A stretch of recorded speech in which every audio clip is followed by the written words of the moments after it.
लग्न का करावे असं कोणीतरी विचारलं होतं ना. तो प्रश्न ह्या सिंहराशीच्या लोकांना पण पडतो. करायलाच पाहिजे का? लग्नाची ओढ लागते ती ज्या वयामध्ये, ज्या मूडमध्ये वगैरे, ते फार नाही आहे सिंहेमध्ये. सिंहराशीच्या मुलीला असं लग्न ठरलं, फार अपूर्व काही वाटत नाही. जावं, दागिने घ्यावे, अमुक मग असं काय नाही. काय आई तुला काय पाहतो शालू आण, मला काय नाही. हा प्रकार काय दाखवतोय, ऐहिक जीवनाची फार ओढ नाही आहे. करिअर, कर्तृत्व, डॉमिनेशन वगैरे हा त्यांचा प्रकार छान असतो.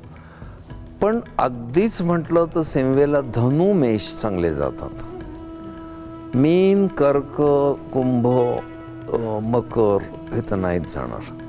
आणि सिंहेचा मकरेशी मृत्यू षडाष्टक होतो. तर मकर आणि सिंह तर नाहीच जमत. त्यांना लेचेपेचे लोक आवडत नाहीत. नवरा असो, मुलगा असो, सांडसाणीच आवडतं सगळं काम त्यांना. मुलाला जर कुठे गल्लीत मारलं कोणी, आई मला मुलाने मारली, ती आणि कानफटात मारते.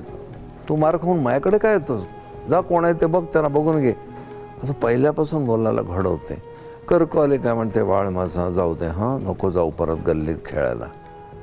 असं इतके प्रकार आहेत ना पटकन एकाच गोष्टीवर रिॲक्ट करण्याचे. तर सिंहेमध्ये हा जो कठोरपणा आहे, आता वृक्षपणा आहे, व्यवहारी वृत्ती, तर जोडीदाराला नाही असं फार इंटरेस्टिंग दाहक वाटतो.